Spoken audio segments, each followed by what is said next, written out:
इस हफ्ते आई है हिंदी सिनेमा से दो film the vaccine war and Fukrey थी, लेकिन we chose to skip them. Instead we watch two other films, जिसके अंदर एक है तमिल फिल्म और दूसरी है हॉलीवुड से। खैर आज बात होगी इस तमिल फिल्म की, लेकिन उससे पहले you know the drill by now.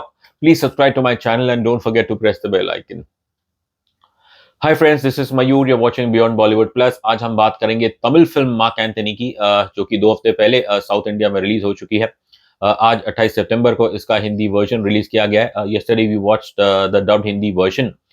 एक इंसान की जिंदगी में उतार चढ़ाव आते हैं और बुरे समय पे जो उसके वेल विशर्स है, वो उसे दिलासा देते हैं ये कह के कि कोई बात नहीं, तुम्हारा टाइम खराब चल रहा है।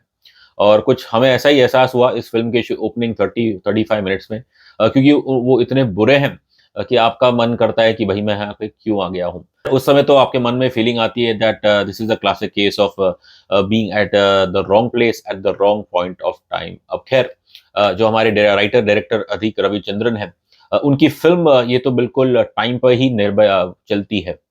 अब इसकी कहानी थोड़ी विचित्र है कि शुरुआत में तो ये फ़िल्म ओपन होती है एक मैड साइंटिस्ट है Chiranjeevi, played by one Selvarajan. ये उस कैरेक्टर से शुरू शुरू होती है।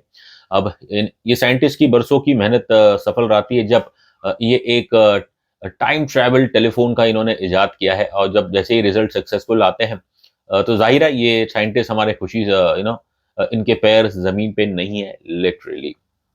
तो शुरू में तो ऐसा लगता है कि शायद ये साइंटिस्ट चिरंजीवी है इस फ़िल्म के हीरो, लेकिन करीब 20 मिनट के बाद पता चलता है कि इस फ़िल्म का नाम मार्क एंथनी क्यों है और कौन है मार्क एंथनी।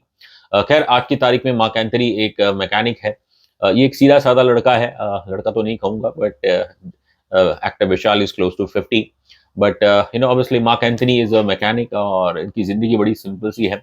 और इन्हें एक लड़की से प्यार करते हैं रम्या, और वो भी इनसे प्यार करती है। रम्या इज़ प्लेड बाय वन ऋतु वर्मा।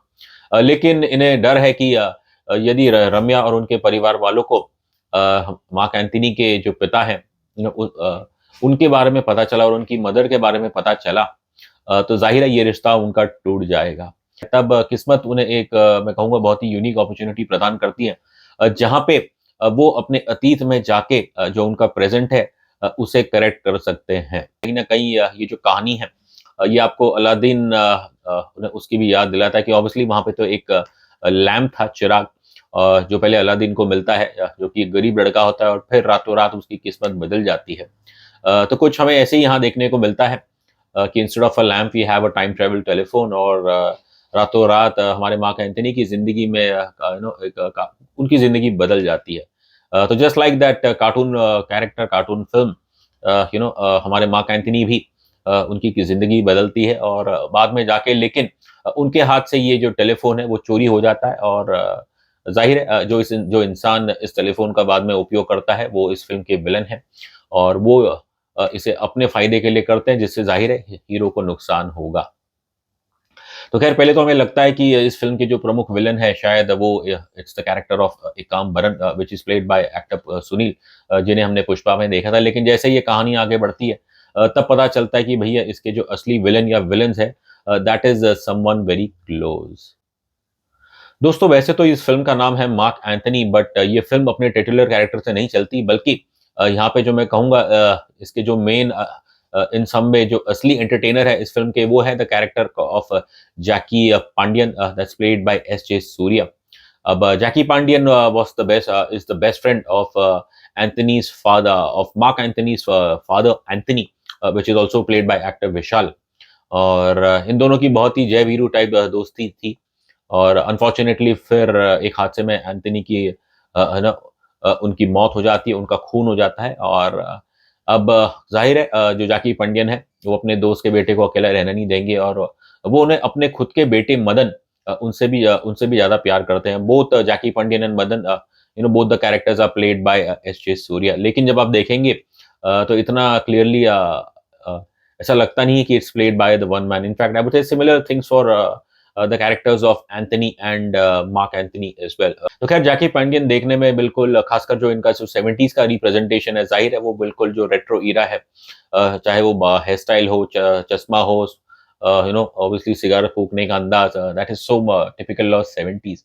ये बहुत ही एक आउटरेजियस, एक आउटलैंडिश कैरेक्टर है, लेकिन that is what was the script demanded. और एच जे सूर्या मैं कहूँगा कि while he may go over the top, वो बिल्कुल इस कैरेक्टर की रिक्वायरमेंट है और उसके अंदर मैं कहूँगा वो बिल्कुल बहुत ही कमाल का काम करते हैं। बल्कि ये जो पूरी फ़िल्म है, आई वुड से दैट ये सिर्फ़ हमारे जा एच जे सूर्या के कंधों पे ही चलती है। अब जैकी पांडियन को अगर आप देखेंगे इस कैरेक्टर लुक को, तो कहीं न कहीं आपको ऐसा लगेगा कि शायद यदि ये फ़िल्म अगर हिंदी सिनेमा में पहले बनती शायद 20-30 साल पहले, और I should say in the 80 late 80s और 90s, तो तब इस कैरेक्टर का नाम जैकी पांडियन नहीं होता, तब शायद इसका नाम कुछ होता नंदू पांडे। ज़ाहिर है ये कैरेक्टर तो फिर हमारे शक्ति कपूर साहब के लिए बिल्कुल परफेक्ट बैठता था। और कहीं न कहीं थोड़ा बहुत जैकी पांडियन ये आपको हम फ़िल्म के जो कैप्टन्स अटैक है that was played by Shiva Rindani उसकी भी याद दिलाएगा। So I would say that Jackie Pandian and Madan, basically H. J. Surya is the heart and soul of mark Anthony film.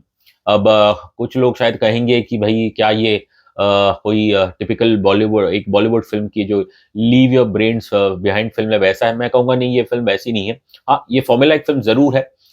ये एक इसमें से अगर आप ऑब्वियसली साइंस फ़िक्शन का एलिमेंट हटा दें तो at the heart this is another formulaic desi film which speaks about love, friendship and deceit.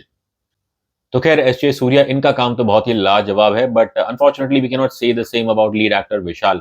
Obviously इनका भी डबल रोल है, मार्क एंथनी एंड एंथनी, और विशाल हमें इतने कुछ खास नहीं लगे। एंड बस ये कहूंगा कि जो एंड में जब हमारे एंथनी आते हैं वापस, और वो जो एक शेड है कि एक टकला आदमी है, दाढ़ी है, रंग बिरंगे कपड़े पहन रहा है, नाच के अपना गर्दन हिला हिला के आता है, और वो जो सीन्स है उसमें हमें विशाल अच्छे लगे, लेकिन overall I would say that the lead hero has not really impressed us. खैर जिसकी जो फीमेल लीड है रम्या ऋतु वर्मा, उन्होंने अच्छा काम किया है।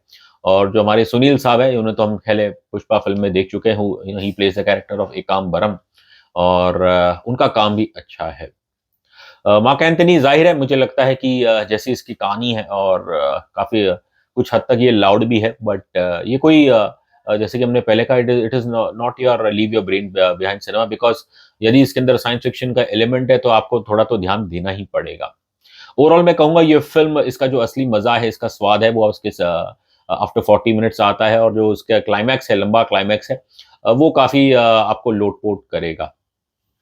हाँ, ये शायद मेबी हिंदी ऑडियंस जो थिएट्रिकल ऑडियंस है, मेबी शायद उन्हें ये फ़िल्म इतनी ना भाएगी, लेकिन हमारा ऐसा मानना है कि फ्यूचर में ये फ़िल्म हिंदी वर्ज़न जब ये टेलीविज़न पे आएगा, तो जो हमारा हिंदी बेल्ट है, जो कि काफ़ी वास्ट है, वो ऐसी फ़िल्मों का आनंद ज़रूर उठाते हैं। तो ख़ैर एंड में यही कहूँगा कि that Mark Anthony is a time travel comedy for the edges.